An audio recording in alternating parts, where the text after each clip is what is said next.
حتیٰ کہ درختوں کے پتے، صحرا کا ذرہ ذرہ اور سمندر کا ایک ایک قطرہ ان جامع تشریق میں یہ تکبیر پڑھتے ہیں۔ ان ایام میں سب سے افضل عبادت یہی تکبیر ہے، اور اس کے بعد قربانی کے دن ایام میں سب سے افضل عبادت اللہ کے حضور قربانی کرنا ہے۔ اس قربانی کا جو پس منظر ہے، سیدنا ابراہیم خلیل اللہ علیہ السلام آپ کی مقدس حیات طیبہ اللہ تعالیٰ کے حضور ہر امتحان میں سرخرو ہونا، آپ کے زندگی کے سارے عمل جو آپ نے رضائے رب ذوالجلال کے لیے ادا فرمائے، اللہ کریم نے ان کو اعمال حج بنا دیا، مقام حج بنا دیا، اور اس کا اختتام قربانی پہ ہوتا ہے۔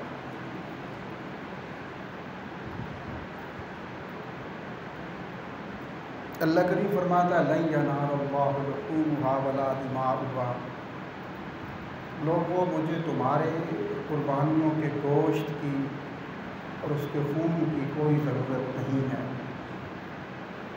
ولکن ینالہ التقوی منکم، بلکہ جو قربانی میں آپ کا تقوی ہوتا ہے، اللہ کی رضا ہوتی ہے، وہ مجھ تک پہنچتی ہے۔ قربانی کے دن ایک عمل کرنا اور کوئی نہ کرنا، جب آپ قربانی کے جانور کے پاس کھڑے ہوں تو صرف اپنے دل سے پوچھنا، زبان جھوٹ بول لیتی ہے، یہ انسان کا دل کبھی جھوٹ نہیں بولتا، بس اس دل سے اتنا پوچھ لینا کہ میں جو قربانی کر رہا ہوں اس میں کہیں دکھاوا تو نہیں، کہیں ریاکاری تو نہیں، کہیں گوشت کا حصول تو نہیں۔ اگر یہ ہے تو پھر اسی وقت کہنا اللہ کریم معاف فرما دے، اور اپنی رضا کے لیے اس کو قبول فرما دے۔ حضرت سیدنا ابراہیم علیہ السلام کی ہم آیات طیبہ پڑھ رہے تھے، اور انشاءاللہ 10 ذی الحج کو اس پوری آپ کی زندگی کو قربانی کے اختتام پذیر کریں گے۔ حضرت ابراہیم علیہ السلام جب سیدہ سارہ رضی اللہ تعالیٰ عنہا کو لے کر مصر کی جانب آپ سفر فرماتے ہیں، اس وقت جو مصر میں بادشاہ تھا اس کا نام تھا صادف بن صادف۔ مصر کے جتنے بادشاہ ہوئے ہیں تاریخ میں، سب کے لقب فرعون ہوا کرتے تھے۔ ایک فرعون ایسا تھا کہ جس نے خدائی دعویٰ کیا تھا، وہ حضرت موسیٰ علیہ السلام کا دور تھا۔ اس کے علاوہ تاریخ میں جتنے بھی مصر کے بادشاہ تھے تمام کا لقب فرعون تھا۔ دور موسیٰ کا جو فرعون تھا اس نے خدائی ہونے کا دعویٰ کیا۔ اب جو حضرت ابراہیم علیہ السلام کے دور میں مصر میں بادشاہ تھا فرعون، زانی تھا، شرابی تھا، ظالم تھا، عیاش تھا۔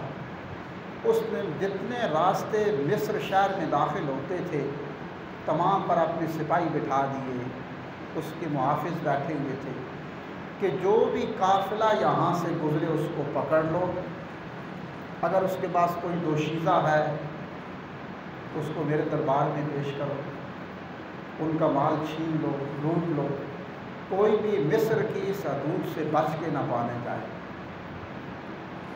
حسن اتفاق کے سیدنا ابراہیم علیہ السلام اپنی زوجہ اطہر سیدہ سارہ رضی اللہ تعالیٰ عنہا کے ساتھ مصر کی حدود میں داخل ہوتے ہیں، تو اس وقت کا جو فرعون تھا اس نے اس کے جو سپاہی تھے انہوں نے پکڑ لیا، اور حضرت ابراہیم علیہ السلام اور سیدہ سارہ کو فرعون کے دربار میں پیش کیا گیا۔ اللہ کریم نے حضرت سیدہ سارہ رضی اللہ تعالیٰ عنہا جو کہ پہلے ہی بادشاہ کی بیٹی تھی، پھر ایک پیغمبر کی زوجہ محترمہ تھی، جوانی تھی، اللہ نے بڑا حسن عطا کیا۔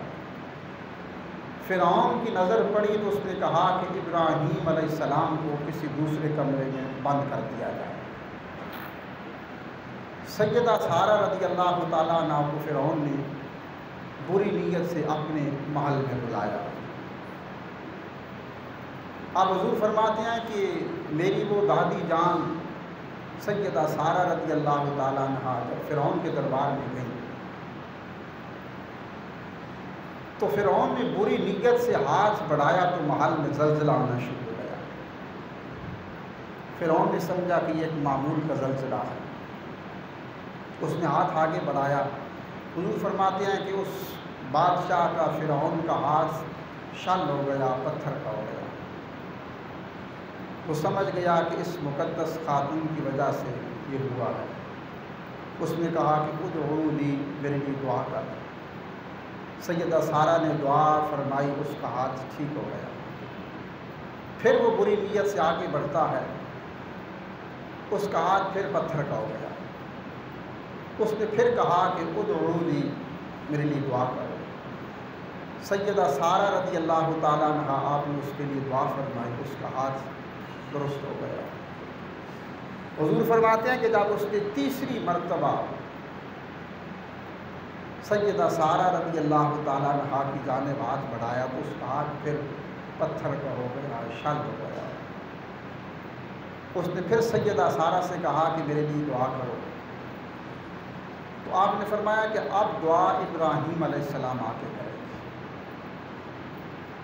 اس نے سیدنا ابراہیم علیہ السلام کو فرعون نے بلایا، آپ آئے۔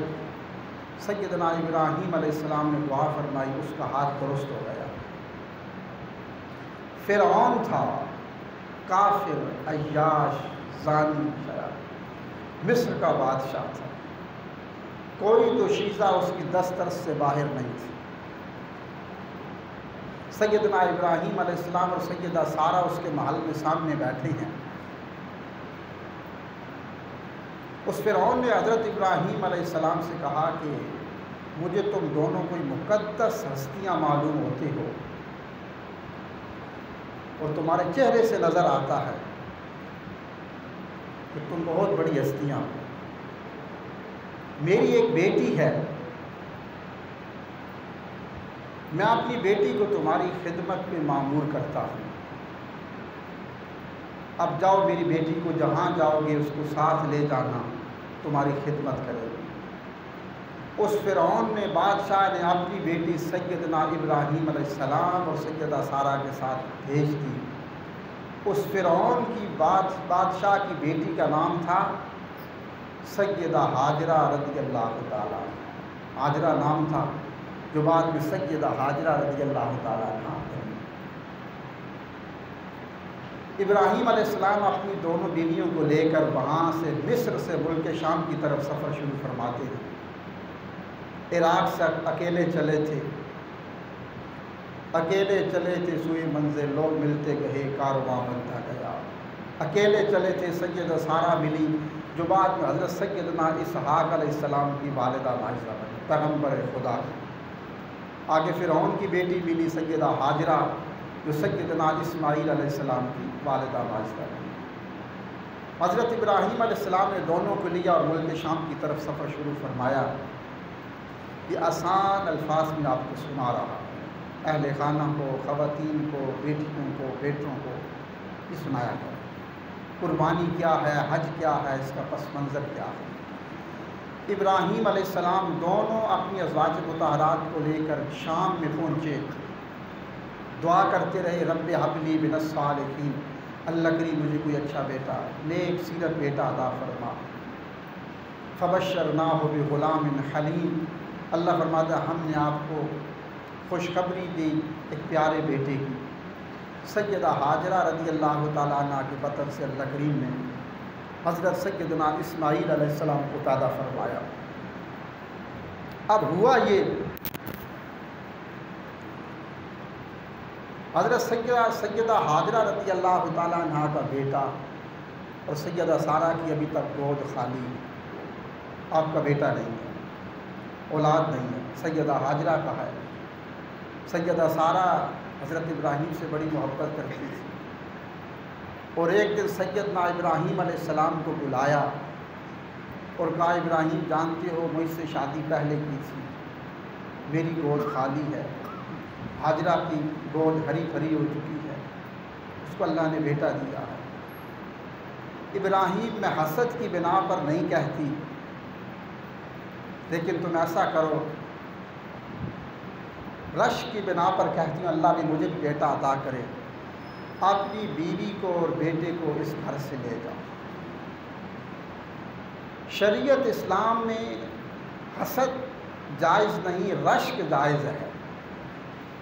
حسد یہ ہے کہ اگر اس کے پاس اتنی دولت ہے، حسد ہے کہ اس کو ختم کر دے، تباہ کر دے۔ رشک یہ ہے کہ یا اللہ اس کے پاس اتنی دولت ہے تو اتنی مجھے بھی عطا کر دے۔ رشک جائز ہے، حسد شریعت اسلام میں جائز نہیں ہے۔ سیدہ سارہ نے ابراہیم علیہ السلام سے کہا کہ ابراہیم ہاجرہ کو اور اس کے بیٹے اسماعیل کو اس گھر سے کہیں دور لے جاؤ، ہاجرہ کی گود ہری بھری ہے، میری خالی ہے۔ ابراہیم علیہ السلام سوچ میں پڑ گئے، اللہ نے آخری عمر میں بیٹا دیا، ایک عجیب امتحان آ گیا، کیا کروں؟ سارہ محبت بھی بڑی کرتی ہے، اس کی بات رد بھی نہیں کی جا سکتی۔ اسی سوچ میں تھے کہ جبریل امین آ گئے اور آ کر کہا کہ ابراہیم علیہ السلام جو سیدہ سارہ کہتی ہیں اللہ کا حکم ہے وہ کرو، اپنے بیٹے اسماعیل کو اور ہاجرہ کو اس گھر سے دور لے جاؤ۔ اب سیدنا ابراہیم علیہ السلام، سیدنا اسماعیل جو ابھی معصوم تھے، چند دن ہوئے تھے پیدا ہوئے تھے، ماں کی چھاتی سے دودھ پیتے تھے۔ ابراہیم علیہ السلام صبح اٹھے، پانی کا ایک مشکیزہ بھرا، تھوڑا سا کھانا لیا، کپڑے میں باندھا، ایک سواری پہ بیٹھے، خچر تھا سواری کا نام۔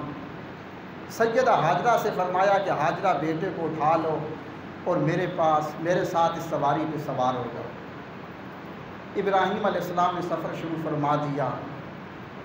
سفر ہوتا رہا، چلتے رہے چلتے رہے، چلتے چلتے عرب کے وہ چٹیل پہاڑ آ گئے جہاں پہ آج کعبۃ اللہ ہے، مکہ المکرمہ ہے۔ شام کا وقت ہوا، سواری رکی، ابراہیم علیہ السلام سواری سے اترے نہیں، بس اتنا فرمایا کہ ہاجرہ اپنے بچے کو اٹھاؤ اور سواری سے نیچے اتر جاؤ۔ سیدہ ہاجرہ نے اسماعیل کو اٹھایا، نیچے اترتی ہیں۔ ابراہیم علیہ السلام نے پانی کا مشکیزہ رکھا اور کھانا رکھا،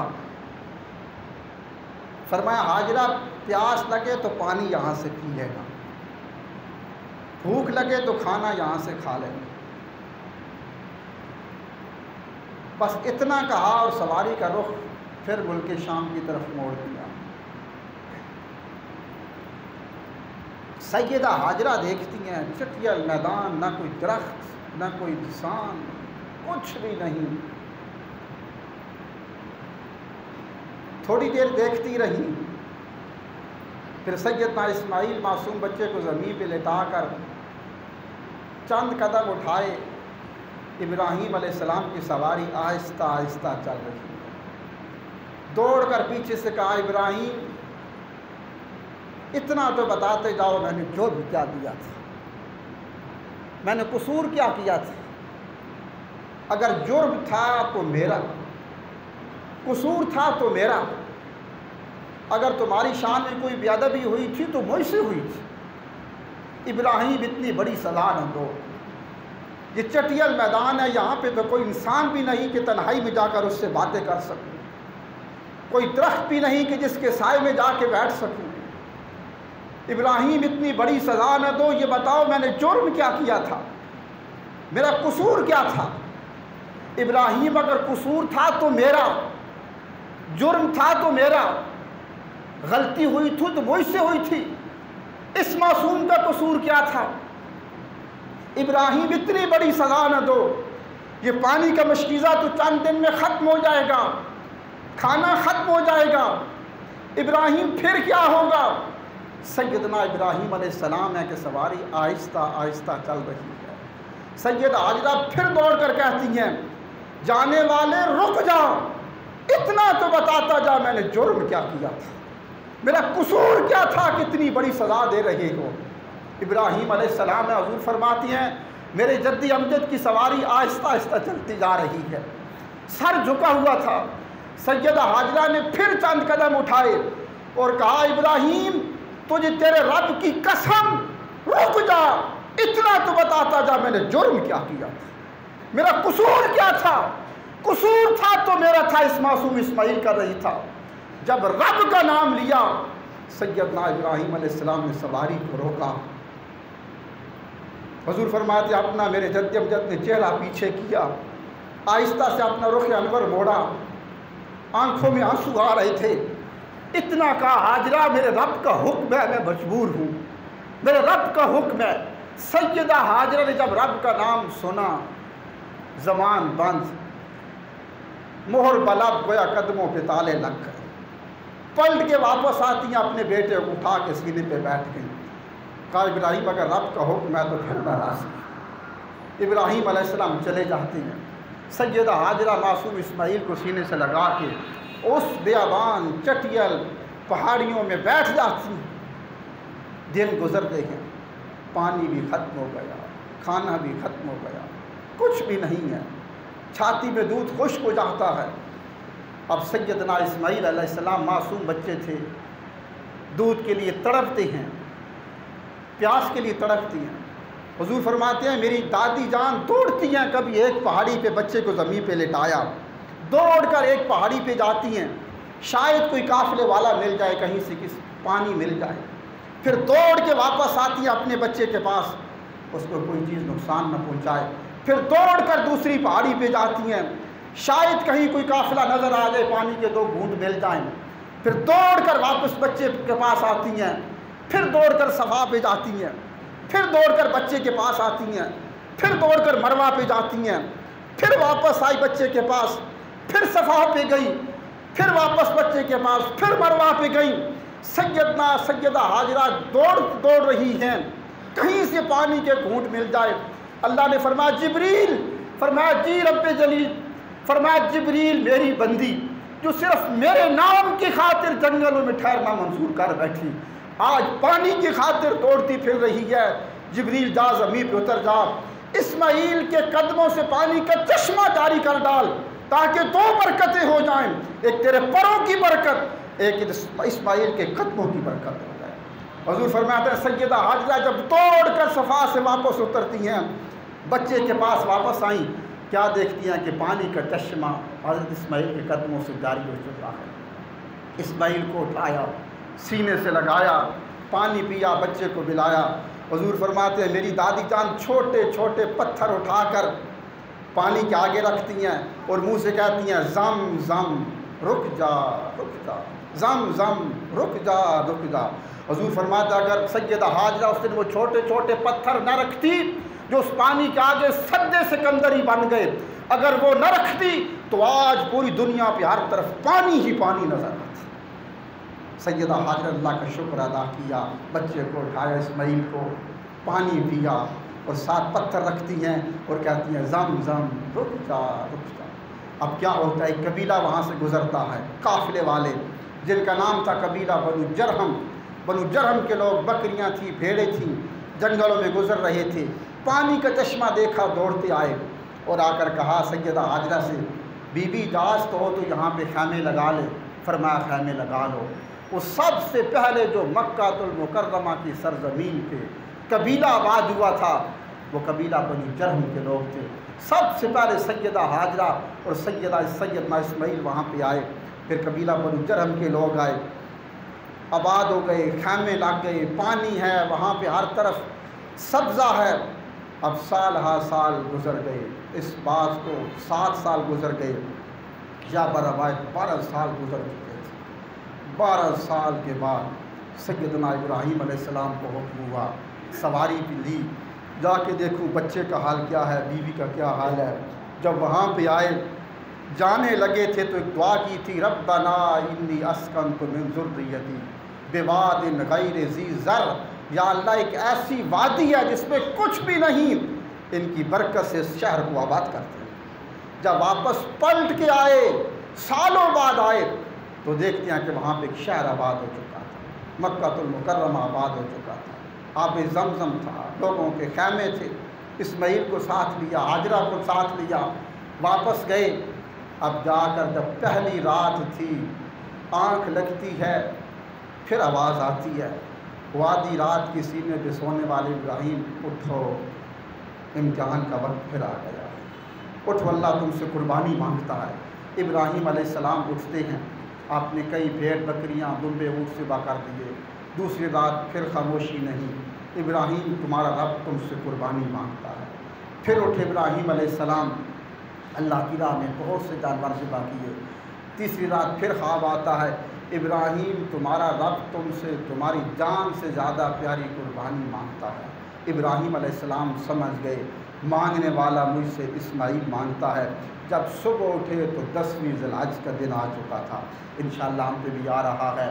بروز بدھ 10ویں ذی الحج کو سیدنا اسماعیل علیہ السلام کو ابراہیم نے کیسے ذبح کیا، کیسے امتحان سے گزرتے ہیں، انشاءاللہ عید کے دن اس آگے بیان ہوگا۔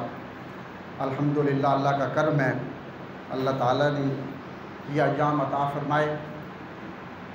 ان ایام میں سب سے جو بڑی عبادت ہے وہ تکبیرات ہیں۔ جیسے میں نے کہا تھا شروع میں کہ اس کائنات میں ان ایام میں، ایام تشریق میں، ایام حج میں، درختوں کے پتے، سمندر کے قطرے، صحراؤں کے ذرے، انسان، جانور، ہر چیز یہ تکبیر پڑھتی ہے، اور یہ سب سے بڑی عبادت ہے۔ تو انشاءاللہ العزیز حکم ہے کہ 9 ذی الحج کی صبح سے لے کر 13ویں ذی الحج کی عصر تک ہر نماز کے بعد ایک مرتبہ بآواز بلند تکبیر پڑھنا واجب ہوتا ہے۔ اللہ اکبر، اللہ اکبر، لا الہ الا اللہ، واللہ اکبر، اللہ اکبر وللہ الحمد۔ ان ایام میں یعنی آپ منگل کی صبح سے شروع کریں گے اور ہفتے کی عصر تک آپ ہر نماز کے بعد ایک دفعہ واجب ہے اور 3 دفعہ تکبیرات پڑھنا حضور کی سنت ہے، لیکن پڑھنی آپ نے بلند آواز سے ہے۔ جماعت سے نماز پڑھے، علیحدہ نماز پڑھے، گھر میں خواتین نماز پڑھے، آپ سفر میں پڑھے، جہاں پر بھی پڑھے، یہ تکبیرات پڑھنا پر واجب ہے۔ واجب یہ ہوتا ہے کہ اگر رہ گیا تو دوبارہ زندگی میں اس کو ادا کرنا ہوگا۔ انشاءاللہ العزیز عید کی نماز یہاں پر ٹھیک 6:30 بجے ادا کی جائے گی۔